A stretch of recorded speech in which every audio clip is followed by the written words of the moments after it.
Gland होता है, thyroid gland works like a remote control, आपकी बॉडी का एक रिमोट कंट्रोल जैसा काम करता है। अभी एसी चल रही है, आपको पसीना नहीं निकलेगा, लेकिन जैसे गर्मी होने लगेगी स्वेट निकलना स्टार्ट होगा। आपकी बॉडी में थायराइड आपके टेम्परेचर को कंट्रोल करता है, आपकी मांसपेशियों को कंट्रोल करता है, आपके पीरियड्स को कंट्रोल करता है, आपके वेट को कंट्रोल करता है। आपकी पूरी बॉडी का रिमोट कंट्रोल आपके थायराइड ग्लैंड में होता है। आपने कभी किसी का थायराइड का रिपोर्ट देखा है? उसमें कौन कौन से हार्मोन लिखकर आते हैं? T3, T4, TSH। T3, T4 भाई भाई लग रहे, TSH पड़ोसी का बच्चा लग रहा है, सेम होता है। T3, T4 कौन बनाता है? थायराइड बनाता है। और TSH कौन बनाता है? पड़ोसी बनाता है। पड़ोसी कहां पे? दिमाग के पास बैठा हुआ है। तो TSH यहां से बनकर आता है। TSH बनता है, खून में आता है, थायराइड तक पहुंचता है, थायराइड को सिग्नल देने का काम करता है TSH। तब थायराइड ग्लैंड T3, T4 बनाता है। इसलिए हम लोग TSH को क्या बोलते हैं? थायराइड स्टिमुलेटिंग हार्मोन, थायराइड को स्टिमुलेट करता है, T3, T4 बनाता है। अब आपने कभी सोचा कि मार्केट की थायराइड की दवा क्या देती है? ऐसा थायराइड आपका मेहनत करके, इस पॉइंट को समझिएगा, थायराइड आपका मेहनत करके T3, T4 बना रहा है। आप अभी मेहनत करके अपना पैसा कमा रहे हैं। अगर आपको कल कोई बोल दे किसी का मर्डर कर दो, 10 करोड़ रुपए दे दूंगा, वो पैसा सही नहीं है। सेम चीज हमारे थायराइड के साथ है। थायराइड मेहनत करके T3, T4 बना रहे हैं। आपकी थायराइड की दवा जो आप सुबह सुबह ले रहे हो वो क्या है? मैक्सिमम थायराइड की दवा T4 है। तो आप जो मेहनत करके थायराइड बना रहे हो, अगर आपको रोज सुबह वो बिना मेहनत के एक साथ 25 mg, 50 mg, 100 mg मिलेगा, तो थायराइड आलसी होना स्टार्ट होगा। फिर कुछ दिनों के बाद डॉक्टर बोलेंगे 25 mg से काम नहीं चल रहा, डोजेस बढ़ाने पड़ेंगे। आपका 50 mg जैसे होगा, थायराइड और आलसी हो जाएगा। फिर आप 100 mg करेंगे, थायराइड और आलसी हो जाएगा। धीरे धीरे आपकी थायराइड की जब दवा बढ़ती जाएगी, आपका थायराइड ग्लैंड और कम काम करना स्टार्ट होगा। थायराइड इन सारे कारणों की वजह से खराब होता है। मार्केट की दवा इनमें से एक भी कारण पे काम नहीं करती है, इसीलिए थायराइड की दवा जिंदगी भर खानी पड़ती है, क्योंकि वहां पे हम सिम्टम को सप्रेस कर रहे हैं, वहां पे हम उस पे काम नहीं कर रहे हैं। इसीलिए मार्केट में दो तरीके के मरीज मिलेंगे। हाइपरथायराइडिज्म, जिसके पास 15 से 20% पेशेंट मिलेंगे, बहुत वेट लॉस हो जाएगा, बहुत ज्यादा डिप्रेशन मतलब चिड़चिड़ापन, गुस्सा, एंजाइटी, हाइपर फील करेंगे। 80% पेशेंट आपको हाइपो के मिलेंगे, डिप्रेशन होना, मन नहीं लगना, बाल बहुत ज्यादा झड़ना, बहुत सारी ऐसी प्रॉब्लम होना स्टार्ट हो जाएंगी। तो 80% आपको हाइपो के मिलेंगे। आपके लिए गुड न्यूज ये है कि आपको टेंशन लेने की जरूरत नहीं है, सामने वाले को हाइपर है या हाइपो है, चुपचाप थाई हेल्थ दे दो। दोनों चीजों में थाई हेल्थ हमारा काम करेगा। अब आप मार्केट में जाते हो, डॉक्टर आपका टेस्ट रिपोर्ट करवाता है, बोलता है मुबारक हो, थायराइड हो गया है। कोई बात नहीं, एक छोटी सी दवा तो है, सुबह सुबह तो बस आपको लेनी है। आप सुबह सुबह थायराइड की दवा लेना स्टार्ट करते हो। वो थायराइड की दवा लंबे समय तक लेने से आपको कॉम्प्लिकेशंस होना स्टार्ट होते हैं। कुछ सालों के बाद, 10-15 सालों के बाद आपको नर्वसनेस लगना स्टार्ट होगा, छोटी छोटी चीजों पे आपको घबराहट होना स्टार्ट होगी, आपकी हड्डियां कमजोर होना स्टार्ट हो जाएंगी, आपके बोन्स बहुत ज्यादा फ्रेजाइल, कमजोर होना स्टार्ट हो जाएंगे। बहुत सारे केसेस में आपको कॉन्स्टिपेशन प्रॉब्लम होना स्टार्ट हो जाएगा। थाई हेल्थ एक ऐसा प्रोडक्ट है जो नेचुरल तरीके से आपके T3, T4 और TSH के लेवल को बैलेंस करने में मदद करता है। थाई हेल्थ बस आपके थायराइड पे काम नहीं करता है, आपके पिट्यूटरी ग्लैंड पे काम करता है। थायराइड ग्लैंड पे काम करता है, आपके जो स्ट्रेस का लेवल है उसको कंट्रोल करता है, आपके जो थायराइड होने की वजह से जो एनर्जी लेवल ड्रॉप हो रहा है उसको भी अच्छा रखने में हेल्प करता है। तो नेचुरल तरीके से थाई हेल्थ आपकी बॉडी में काम करता है। अब आते हैं थाई हेल्थ पार्ट 2। दो तरीके के मरीज मिलेंगे। एक, जिनको भी नया नया थायराइड हुआ है, अभी कोई एलोपैथी की दवा नहीं खा रहे, आप तुरंत थाई हेल्थ देंगे तो आपको बहुत अच्छे रिजल्ट 2-3 महीने में दिख जाएंगे। एक, जो बहुत सालों से मार्केट की एलोपैथी की दवा खा रहे हैं, उनको तुरंत थाई हेल्थ देकर रिजल्ट कभी कभी नहीं आएगा।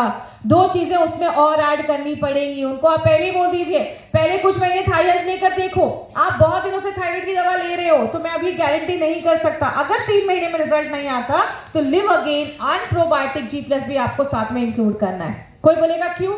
अगर कोई डॉक्टर आपसे पूछ लेता है कि क्यों लिव अगेन और प्रोबायोटिक ऐड करना है, तो एक साइंटिफिक कारण समझिए, मैं आपकी भाषा में समझाती हूँ। आपकी अगर 1000 की टीम है, 1000 की टीम में 1000 के 1000 लोग काम करते हैं क्या? 5% काम करते हैं, 95% आराम करते हैं। हमारे पास 5% एक्टिव लीडर्स होते हैं, 95% इनएक्टिव लीडर्स होते हैं। सेम चीज थायराइड के पास होता है। थायराइड के 2 बेटे हैं, T3 एंड T4, सबको याद हो गया? थायराइड का जो बड़ा बेटा है T3, वो जो बेटा है वो एक्टिव बेटा है, वो 5% ही है। तो थायराइड 5% एक्टिव लीडर निकालता है और 95% T4 इनएक्टिव लीडर्स होते हैं और T3 एक्टिव लीडर्स होते हैं। एक्टिव कितने हैं? 5% और इनएक्टिव है 95%। एक्टिव तुरंत जाकर मार्केट में काम करते हैं, बिजनेस लेकर आते हैं, लेकिन इनएक्टिव लीडर्स के साथ हम क्या करते हैं? उनको लोनावला लेकर जाते हैं ना।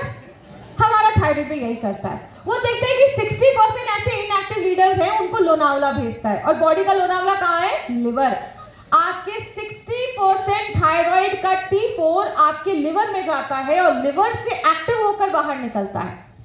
अब आपके 5% एक्टिव लीडर थे, अभी 60% एक्टिव लीडर ऑल हो गए। कभी कभी ऐसा होता है लोनावला से आने के बाद भी अगले दिन बंदा फोन नहीं उठाता है, तब हम क्या करते हैं उसके साथ? हम उसको गोवा लेकर जाते हैं ना, कि समुद्र के पास जाएगा, थोड़ा सा काम करना स्टार्ट करेगा। हमारी बॉडी देखती है कि 20% ऐसे इनएक्टिव लीडर्स हैं जो लोनावला जाके भी नहीं सुधरे, तो हम उनको गोवा लेकर जाते हैं। और बॉडी का गोवा कहाँ है? गट में। तो बॉडी अपने 20% थायराइड हार्मोन को गट में भेजता है। तो अगर किसी का गट हेल्दी नहीं है तो 20% थायराइड का हार्मोन एक्टिव नहीं हो पाता है।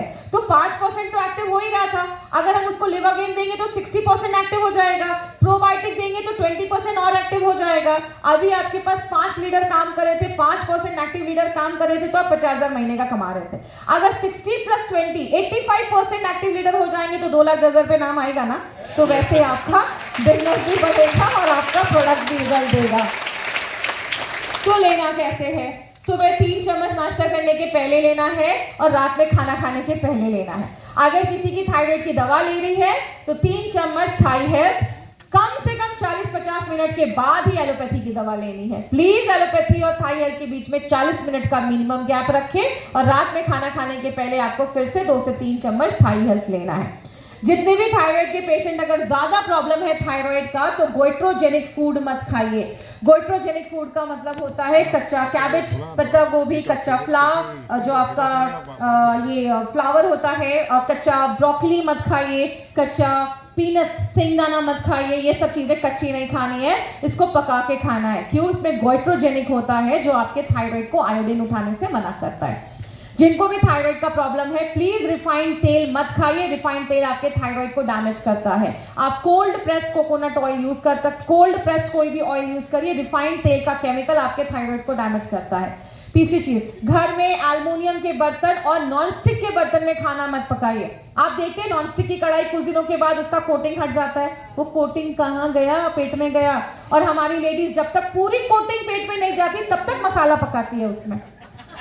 प्लीज मत खाइए, वो कोटिंग जब गर्म होती है, टेफ्लॉन की कोटिंग गर्म होती है, इतना हाई टॉक्सिक गैस बनाती है आप सोच भी नहीं सकते। इसके लिए घर में स्टील के बर्तन रखिए या तो लोहे की कढ़ाई रखिए। इसके अलावा मिट्टी के बर्तन रख सकते हैं। एल्युमिनियम और नॉनस्टिक अवॉइड करिए अगर आप थायराइड से बचना चाहते हैं तो। चौथी चीज, ध्यान दीजिए, प्लास्टिक के बोतल में पानी मत पीजिए। प्लास्टिक का जो बोतल होता है वो बीपीए छोड़ता है। बीपीए को हम हार्मोन डिस्ट्रप्टर बोलते हैं। हार्मोन डिस्ट्रप्टर आपके थायराइड के हार्मोन्स के साथ अटैक करता है और आपके थायराइड का प्रॉब्लम होता है। स्टील का बोतल रखिए या मिट्टी का बोतल रखिए, प्लास्टिक के बोतल में अवॉइड करिए। घर में प्लास्टिक के बोतल में पानी मत भरिए, चुपचाप एक मटका लाइए, 300-400 रुपए मिलेगा, फ्रिज के बदले उसमें मटके में पानी रखिए, नेचुरल ठंडा होगा आपका। ये सब कुछ नेचुरल चीजें बोलिए। और जितने भी लोगों को थायराइड का प्रॉब्लम है, आपको पता है ना आयोडीन हेल्प करता है थायराइड के लिए। और हम आयोडीन कहाँ से मिलता है? नमक से। और हम नमक कैसे यूज करते हैं? सब्जी डालते हैं, नमक डालते हैं और ढक देते हैं और आधे 1 घंटे अपनी सब्जी को पकाते हैं। आयोडीन टेम्परेचर सेंसिटिव होता है, जैसे ही आप 10-15 मिनट भी उस नमक को हाई टेम्परेचर पर पकाते हैं आयोडीन डिस्टर्ब हो जाता है। इसके लिए पूरी सब्जी पका लीजिए, जब सब्जी पक जाए नमक डालिए, गैस बंद करिए, ढक के छोड़ दीजिए और आपके अपने आप सब्जी में नमक मिल जाएगा। आपका आयोडीन भी डिस्टर्ब नहीं होगा और आपके थायराइड को आयोडीन मिलेगा। ये सब बेसिक चीजें हैं, प्रोडक्ट के साथ ये सब चीजें भी बता दीजिए, आपको बहुत अच्छे रिजल्ट मिलेंगे। तो ये था हमारा थाई हेल्थ जो हमारे थायराइड पे वर्क करता है।